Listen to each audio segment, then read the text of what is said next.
यमुना नदी तंत्र का डायग्राम। अब इसको बनाना कैसे है उसको सिखा देता हूँ एक बार आपको मैं। उसी प्रकार आपने इसको ड्रॉ भी करना है, स्क्रीनशॉट लेना चाहते तो ले सकते हैं, कोई दिक्कत नहीं है। तो सबसे पहले ये वाली लाइन हमने खींचनी है, सबसे पहला काम ये। दूसरा ये वाली लाइन खींचनी है। तीसरा ये वाली लाइन खींचनी है। जैसे बता रहा हूँ उसी प्रकार बनाएं, आप डायग्राम आसानी से बना लेंगे। उसके बाद ये वाली लाइन, 3 लाइन हो चुकी थी, ये चौथी लाइन, ये 5वीं लाइन, इन दोनों को मिला दिया हमने। उसके बाद छठी लाइन को मिलाएंगे हम यहाँ पर मिला। उसके बाद ये, उसके बाद जैसे इस लाइन को नीचे को लाते हैं तो इसको यहाँ को मोड़ना है हमने, यहाँ पर रोकना है, और यहाँ से एक लाइन और आएगी, इनको मिला देना है आपस में। तो यमुना नदी तंत्र का मैप हमारा तैयार हो जाएगा। एक बार जल्दी से मैं रिवाइज करा देता हूँ। सबसे पहले ये वाली लाइन, दूसरी, तीसरी, चौथी, 5वीं, ये छठी लाइन, ये चाहे तो 7वीं लाइन ये बना लें। उसके बाद ये लाइन आई, फिर ये, और फिर ये देखिए कितना आसान कर दिया मैंने आपको। तो ये पूरा यमुना नदी तंत्र हमारे उत्तराखंड में समाप्त होता है। तो अब इसको समझ लेते हैं। तो सबसे पहले, अब इसको मैंने नोट्स के माध्यम से भी समझाया, बिल्कुल चिंता नहीं करनी है आपने। तो सबसे पहले आपको ये दिख रहा होगा यमुनोत्री, जो बंदरपूंछ पर्वत का हिस्सा है, ये हमारी उत्तरकाशी में स्थित है, ये ध्यान देंगे आप लोग। यहाँ से एक नदी निकलती है हमारी यमुना नदी, इस प्रकार से ये पूरा यमुना नदी तंत्र है। तो सबसे पहले यहाँ पर एक स्थल है जानकी चट्टी, ये भी उत्तरकाशी में स्थित है। तो इसमें एक नदी मिलती है हमारी ऋषिगंगा नदी, जो कि बंदरपूंछ पर्वत से ही निकलती है। दूसरा पॉइंट आता है हमारा हनुमान चट्टी। तो जानकी चट्टी वाला आप देखेंगे कहीं कहीं पर खरसाली भी लिखा गया है इसको, तो वो एक ही चीज़ है, आपने ध्यान रखना है। उसके बाद दूसरा पॉइंट है हनुमान चट्टी। तो हनुमान चट्टी में एक नदी मिलती है यमुना नदी में, हनुमान गंगा। ये नदी भी कहाँ से निकलती है? बंदरपूंछ से निकलती है। तो 2 पॉइंट हमने सीखे। यमुना नदी को हम लाए। सबसे पहले इसमें जानकी चट्टी, खरसाली के पास में ऋषिगंगा नदी निकली, जो कि हमारे बंदरपूंछ से ही निकलती है। दूसरा पॉइंट है हनुमान चट्टी, यहाँ पर हनुमान गंगा नदी निकलती है, ये भी बंदरपूंछ से निकलती है। इसके बाद इस नदी को हमने आगे बढ़ाया, हमने कालसी के पास में इसको रोक दिया है। तो यहाँ से नदी को लाने के बाद हमने इसको कालसी में रोक दिया है। ये पॉइंट हमारा ब्रेकडाउन है अभी। ये हमने डायग्राम इस प्रकार बनाया था, 2 पॉइंट मैं आपको बता चुका हूँ।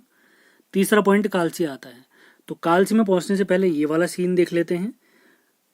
तो स्वर्गारोहिणी ग्लेशियर जो हमारे बंदरपूंछ का हिस्सा है, वहां से एक नदी निकलती है सुपिन। एक नदी है रूपिन, जो हिमाचल प्रदेश के डोडरा क्वार से निकलती है। तो जहां पर ये दोनों नदियां मिलती हैं, रूपिन और सुपिन, उस जगह का नाम है नेटवाड़। नेटवाड़ उत्तरकाशी। सुपिन निकली हमारे उत्तरकाशी के स्वर्गारोहिणी ग्लेशियर से, और रूपिन निकली डोडरा क्वार हिमाचल प्रदेश से, जो दोनों हमारे उत्तरकाशी के नेटवाड़ में मिलते हैं। जैसे ही ये दोनों नदियां मिलती हैं तो आगे बढ़ने वाली नदी को कहा जाता है टोंस नदी, और यही टोंस नदी कालसी के पास में, यही टोंस ने सबसे पहले सुपिन, यहाँ से आई रूपिन, ये दोनों नदियां कहाँ पर मिली? कालसी के पास में यमुना नदी से मिल गई। यमुना नदी हम यहाँ से लाए थे। इस प्रकार डायग्राम बनाए, 4-5 बार प्रैक्टिस करिए, आपको सब याद हो जाएगा। तो कालसी में किन किन नदियों का संगम हो रहा है आपने ध्यान रखना है, और नेटवाड़ में कौन सी नदियों का संगम हो रहा है? तो नेटवाड़ में हमारी डोडरा क्वार हिमाचल प्रदेश से निकलने वाली रूपिन और स्वर्गारोहिणी ग्लेशियर से निकलने वाली सुपिन, इन दोनों का संगम होता है नेटवाड़ उत्तरकाशी में। कालसी में कौन सी नदियां मिलती हैं? ऊपर से आई हमारी यमुना नदी, और नेटवाड़ के बाद आई एक नदी टोंस नदी। तो टोंस और यमुना नदी का संगम होता है कालसी देहरादून के पास में। तो इससे थोड़ा आगे बढ़ने पर इस स्थल से इससे एक नहर निकाली जाती है, शक्ति नहर, और थोड़ा आगे बढ़ने पर रामपुर मंडी के पास में आसारोड़ी देहरादून से निकलने वाली एक नदी इसमें मिल जाती है। और एक नदी दूसरा हिस्सा यमुना नाम से आगे को बढ़ता है, और रामपुर मंडी में जैसे शक्ति नहर और आसा नदी मिलती हैं, ये नदी भी आगे बढ़कर देहरादून में ही मुख्य यमुना नदी में मिलती हैं, और ढालीपुर नामक स्थल से देहरादून यानी राज्य से हमारे बाहर हो जाती हैं। देखिए कितना सरल मैप है ये।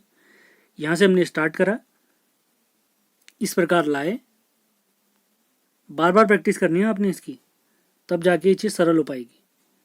ये रूपिन सुपिन नेटवाड़ मिल गई, इस प्रकार है कालसी में मिल गई, और ऊपर से यमुना नदी आई थी। सबसे पहले जानकी चट्टी के पास में ऋषिगंगा मिली, हनुमान चट्टी के बाद हनुमान गंगा मिली, कालसी में यमुना नदी और टोंस नदी मिली और शक्ति नहर यहाँ से आगे निकली, और रामपुर मंडी के बाद में शक्ति नहर और आसन नदी मिली, और ये आसन नदी आगे बढ़ते हुए यमुना में मिल गई, और ढालीपुर नामक स्थल से यही यमुना नदी हमारे और राज्य से बाहर हो गई। अब यमुना नदी से रिलेटेड ही वही सारे फैक्ट मैंने लिखे हैं जो आपको मैंने बताए थे, तो उन्हीं को देख लेते हैं। उम्मीद है मैप आपको बढ़िया से समझ में आया होगा। आपने ऐसे ही बनाना है, लगातार आपने जुड़े रहना है, हर टॉपिक आपको इसी प्रकार बहुत आसानी से समझाया जाएगा। तो यहाँ पर ऑलमोस्ट सारे पॉइंट कवर कराए जाएंगे। तो यमुना नदी के बारे में देख लेते हैं, तभी मैं इस चैप्टर को काफ़ी हिस्सों में लाने वाला हूँ, नदी हर नदी तंत्र के हिसाब से। इसका जो दूसरा भाग यानी कल जो हम अगला भाग देखेंगे इसका, उसमें भागीरथी नदी तंत्र को हम देखने वाले हैं। तो यमुना नदी तंत्र के बारे में देख लेते हैं। उत्तराखंड में यमुना नदी बंदरपुंज पर्वत उत्तरकाशी के यमुनोत्री ग्लेशियर या यमुनोत्री कांटा से निकलती है। महाभारत के वन पर्व विराट पर्व के अनुसार यमुना नदी का उद्गम कलिंद पर्वत है। इसी वजह से इस नदी को हमारे कालिंदी या कलिंदजा भी कहा जाता है। कुछ अन्य धार्मिक स्रोतों के अनुसार यमुना नदी का उद्गम सप्तऋषि कुंड या चंपासर ग्लेशियर भी बताया गया, ये भी ध्यान रखना है, आपने सारे फैक्टर ध्यान रखने हैं। अब देखते हैं कुछ और फैक्टर यमुना नदी के कुछ अन्य नाम। इन्हें सूर्य तनया यानी सूर्य की पुत्री के नाम से भी जाना जाता है। यमी यानी यमराज की बहन के नाम से भी इनको जाना जाता है, यमी नाम से। और आसित ऋषि द्वारा इसको खोजे जाने के कारण इसे आसित नदी भी कहा जाता है। और श्री कृष्ण की पटरानी भी कहा जाता है, इन्हें श्री कृष्ण की पटरानी कहा जाता है। अब जो हमने सहायक नदियां देखी थी जो हमारी यमुना में मिल रही थी, वही पॉइंट मैंने बनाए हुए हैं। पहले मैप समझना है, उसके बाद ये नोट्स आपने बनाने हैं। तो सबसे पहले नदी मिलती है ऋषिगंगा, जिसका उद्गम होता है बंदरपुंज से, और ये यमुना में कहाँ पर मिलती है, खरसाली उत्तरकाशी के पास में। उसके बाद अगली नदी है हनुमान गंगा, जो बंदरपुर श्रेणी से निकलती है और मिलन बिंदु है, यानी यमुना और हनुमान गंगा का संगम बिंदु है हनुमान चट्टी उत्तरकाशी। इसके बाद आती है टोंस नदी, जो निकलती है रूपिन सुपिन हिमनद से।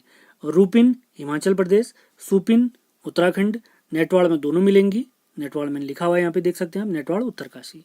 उसके बाद आसन नदी आती है, जो आसारोड़ी नामक स्थल देहरादून से निकलती है और रामपुर मंडी के पास में हमारी यमुना नदी से मिल जाती है। उम्मीद है सारे फैक्ट आपके कवर हुए होंगे। और जो हमने ऊपर एक ध्यान देना है, मैं आपको शायद बताना भूल गया यहाँ पर, ये जो पावर नदी आप देख रहे हैं, ये हमारी टोंस नदी की सहायक नदी है, आपने ध्यान रखना है। नेटवाड़ के थोड़ा आगे बढ़ने पर ही उत्तरकाशी में मिलते हैं। और कुछ अन्य सहायक नदियाँ यमुना की, जैसे कृष्णागाड़, भद्रीगाड़, कमलगाड़ और गिरिगाड़, ये भी याद रखना है आपने। अब टोंस नदी से संबंधित कुछ इंपॉर्टेंट फैक्ट देखते हैं। तो यमुना नदी के साथ साथ हमारे यहाँ पर टोंस नदी भी समाप्त हो रही है, क्योंकि यमुना की सबसे बड़ी सहायक नदी यही है। तो सबसे पहला पॉइंट है, यह राज्य में यमुना की सबसे बड़ी सहायक नदी है, काफी इंपॉर्टेंट फैक्ट।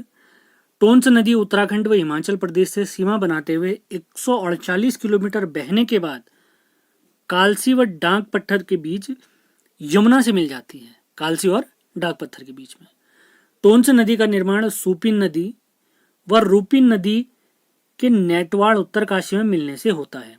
सुपिन नदी का उद्गम कहाँ है, स्वर्गारोहिणी ग्लेशियर उत्तराखंड उत्तरकाशी, और रूपिन नदी का उद्गम है डोडरा क्वार ग्लेशियर हिमाचल प्रदेश, और मिलेंगी कहाँ पर, ये नेटवाड़ उत्तरकाशी में। टोंस की सहायक नदी आप देख सकते हैं पावर नदी, जो हिमाचल प्रदेश से निकलती है। टोंस नदी का अन्य नाम तमसा नाम से भी जाना जाता है इसको। यह नदी यमुना नदी में 2.5 गुना अधिक जल लाती है, यमुना नदी से 2.5 गुना अधिक जल लाती है। प्राचीन इतिहास के बारे में देखें तो महाभारत के समय पे हमारे उत्तराखंड के क्षेत्र पे पारावत जाति या पर्वतीय जाति होती थी, जिन्होंने कौरवों का साथ दिया था। महाभारत युद्ध में कौरवों का साथ दिया था। कौरवों का साथ दिया था इसका मतलब है उनके जो लीडर हैं दुर्योधन का साथ दिया था।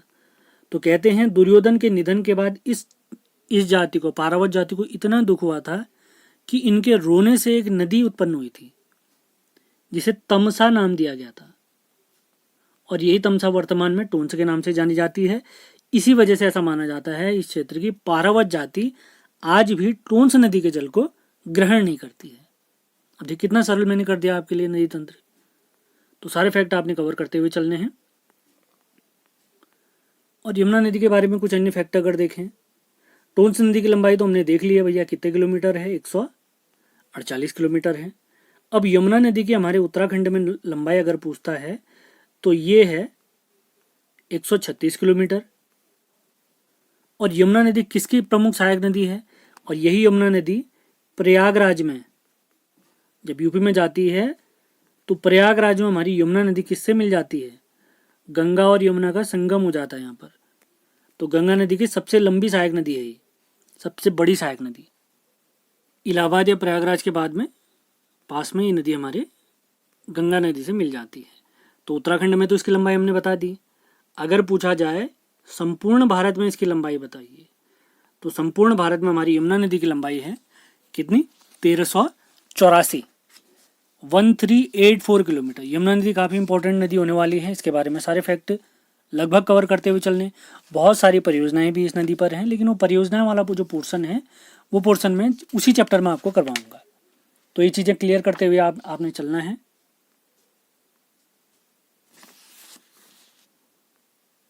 उम्मीद है सेशन आपको पसंद आया होगा। पसंद आया तो इसको लाइक और शेयर ज़रूर करना है आपने, और लगातार